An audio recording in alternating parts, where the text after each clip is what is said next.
E aí acho que nessa questão assim de a gente falar de progressão e tal, a gente pode falar um pouco do tempo de descanso entre as séries, que isso é uma outra coisa que eu acho que tem alguma coisa que muitos coaches bons fazem diferentes, é isso. Né? Até tava conversando com você, né? Deu exemplo aqui, o William veio aqui e falou que o Pacho passa 45 segundos de descanso.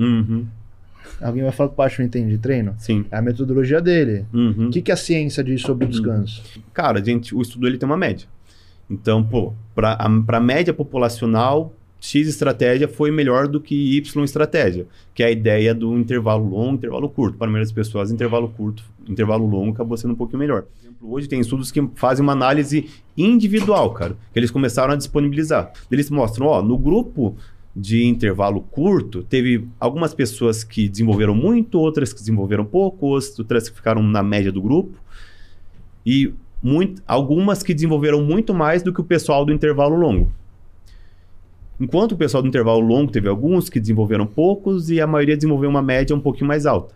Então é possível que esse cara que desenvolveu muito com o intervalo curto, talvez para ele o intervalo curto seja uma melhor abordagem, mas ele acaba sendo um desvio. Ele não é a média das pessoas. Para a maioria das pessoas, pô, intervalo curto não foi o melhor. Daí tem estudos que vão lá e depois invertem os grupos. Então um faz intervalo curto, outro intervalo longo, para poder bater o martelo e ver o que é o melhor. E tem alguns estudos mais interessantes ainda, cara, que eles colocam a própria pessoa para fazer as duas coisas. Mas daí como que isso funciona?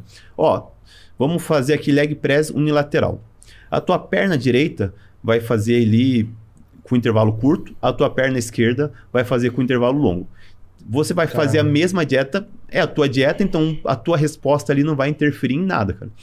Então, em cima disso, cara, eles conseguem tirar uma média bem melhor para saber, pô, o que realmente funciona. Porque, cara, quando você é o teu próprio controle, você vai saber o que funciona e o que não funciona, cara. Pô, uma perna cresceu muito, outra cresceu pouco, então uma estratégia é muito melhor do que a outra. Tem alguns estudos que seguem essa linha, tem alguns estudos de intervalo que fizeram isso, tem alguns estudos de sobrecarga que fizeram isso. E, pô, é a melhor abordagem que tem para você testar qual que é a resposta hipertrófica do sujeito, cara. O próprio estudo do intervalo que você comentou ali, cara, tem essa briga agora de intervalo curto, intervalo longo, já vem se arrastando tem um tempo, cara. Se a gente for pro âmbito prático, cara, pô, a gente acabou ganhando uma força gigantesca, porque quem que ganhou o Mr. Olympia esse ano? Ano passado? Sebum, que treina pesado, faz intervalo longo. Rádio, que treina pesado, faz intervalo longo. E Clarida, que treina pesado pra cacete e descansa. São caras que fazem o treino voltado em progressão de carga. E o próprio Nick, que ficou ali também no terceiro lugar, que treina com base em progressão de carga, repetições na reserva e assim por diante. Então, se for para falar do argumento prático, a gente pode mostrar que, pô, os dois funcionam, porque também teve caras no passado com uma metodologia de intervalo curto que ganharam. Ok. O maior exemplo, Phil Heath. Phil Heath, é um cara que nunca foi o cara do peso, da carga, sempre foi... A maioria do corpo de evidências hoje, eu acho que tem até no gráfico ali alguns estudos que eu mandei. Então, fala um pouco desse estudo aí. Qual que é a ideia desse estudo que foi um dos que começou ali a mudar a visão do pessoal, cara? Era um grupo lá que fazia 1 minuto de intervalo, o outro grupo fazia 3 minutos de intervalo. Todo mundo fez o mesmo número de séries. Não lembro exatamente quantas séries eram, mas todo mundo fez o mesmo volume de séries. E o que eles viram, cara? O pessoal que descansou mais, 3 minutos, teve um ganho de massa muscular. 3 séries. Foram 3 séries? 3 séries. 3 séries. 3 séries de 8 a 12 RPM. 3 treinos por semana. 3 treinos por semana, por 8 semanas. 3 treinos por 8 semanas, usando 3 séries de 8 a 12 RM. Tá falha. Então, 3 treinos por semana ali já dá 9 séries. Pro exercício, e acho que eram 2 exercícios. Então, talvez dava 9 ou 18 séries. 7 exercícios pro corpo inteiro. Exercícios, então acho que era 1 ou 2 exercícios ali, o que dava um total de 9 ou 18, dependendo como for, cara.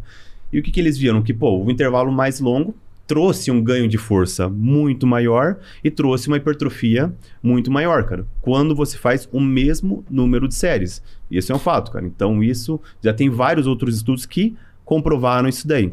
Então, depois, coloca o outro gráfico, cara. Aí, o que é esse outro estudo? Cara, esse outro estudo, qual que foi a ideia desse estudo? Tá, vamos ter intervalo curto, vamos ter intervalo longo.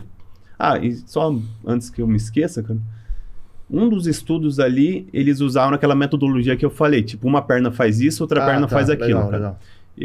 Foi o do longo, cara. É esse daí, esse estudo. Uma perna fez o intervalo longo, outra perna fez intervalo curto. Deu o que eles fizeram, cara? Eles separaram o pessoal. Pô, então vamos ver qual que é o volume de repetições que você fez aqui com intervalo longo e vamos tentar buscar ele com intervalo curto. Então vamos fazer quantas séries forem necessárias até bater o mesmo número de repetições. Então ele deu, acho que 40% a mais de séries. Então fez 3 séries ali com a perna, daí a outra perna com intervalo curto fez 4 séries meia, 5 séries. Que é um número quebrado porque é uma média estatística. Bater as mesmas repetições. Bater o mesmo total de repetições com o mesmo peso.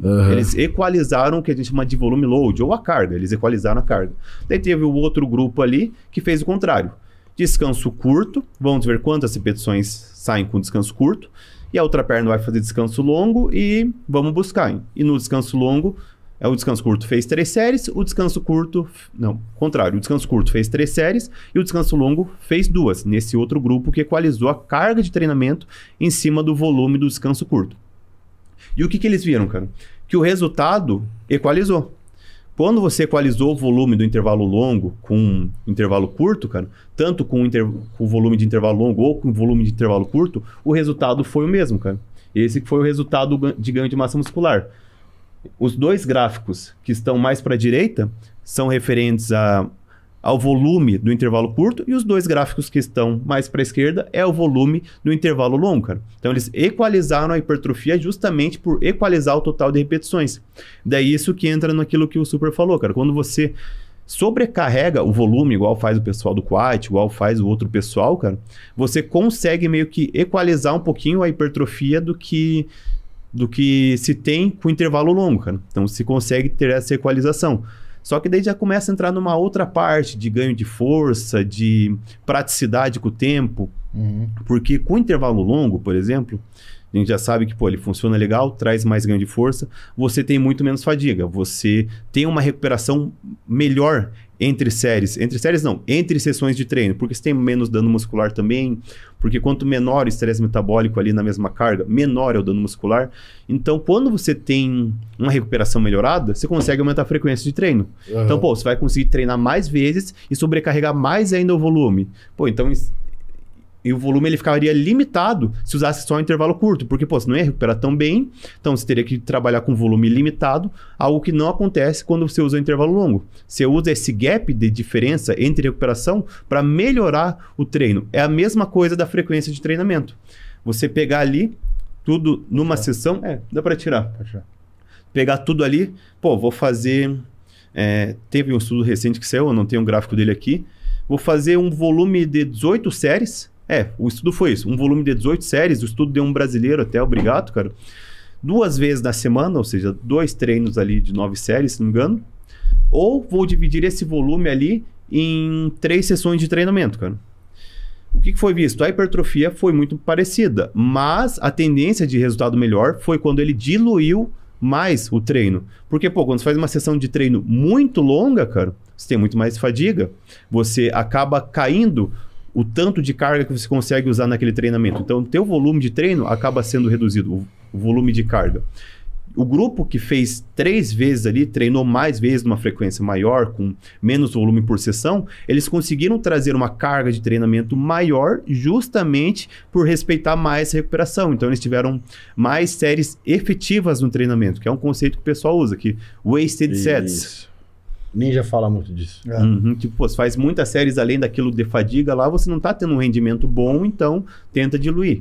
Então tem estudos puxando para esse lado de que uma frequência aumentada é melhor para hipertrofia, quando está com volume equalizado de séries. Então, vamos resumir assim para ficar claro. Por exemplo, o cara está escutando isso aqui. Aí o cara fica assim, o que eu faço? Então, eu descanso mais, eu aumento meu volume? Então, qual que é a sua visão? Que dica você daria?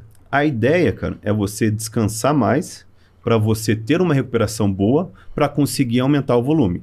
Além disso, você descansando mais, você vai ter um ganho de força maior, e o ganho de força ele potencializa os seus resultados porque ele permite com que você trabalhe com um volume de treinamento aumentado. Então, e o que é o descansar bem? De 3 a 5 minutos? Assim, no mínimo 2, cara. Mas é isso, 3 minutos 2 para... já tá legal. 2 já tá ok. Os estudos defendem de 2 a 3 ali para a maioria das pessoas acaba caindo bem e, assim, o custo-benefício dessa estratégia, não é todo mundo ali que pode descansar 5 minutos Sim. entre séries, cara. Então, Sim. o custo-benefício de 2 a 3 é um pouquinho melhor do que você descansar muito mais do que isso. É porque você descansa 5 a cada série, seu treino vai durar É, 3 Vai ser horas. um treino longo, cara. Vai ser um treino 3 longo. horas. Então, tem que Tem ver gente que faz, né? Uhum, Tem muita sim. gente que faz, inclusive, isso. E essa briga do descanso curto e descanso longo entra também num ponto. Você prefere cavar um buraco com uma colher ou com uma pá, cara? Uhum. Pô, você vai lá dar umas pasadas ali, escava um buraco, enquanto vai ficar de colherzinha em colherzinha, cara, vai demorar um monte, cara. Assim, você vai trabalhar mais pra ter um... Pra ter, teoricamente, né? teoricamente Você vai o mesmo trabalhar mais, resultado. mesmo resultado. Assim, no mínimo do mínimo, assim, você tem mais esforço para ver o mesmo resultado. Então, pô, tipo, já é um dos pontos do porquê o intervalo longo acaba sendo mais interessante. E por que não fazer os dois? Aumentar o descanso e aumentar o volume. Então, é nisso que eu falei. Para quem tem disponibilidade, você vai descansar mais, você vai ter uma recuperação melhor e você vai ter possibilidade de trabalhar com volumes mais elevados de treinamento. Nada impede você fazer esses dois, cara. E é o mais interessante.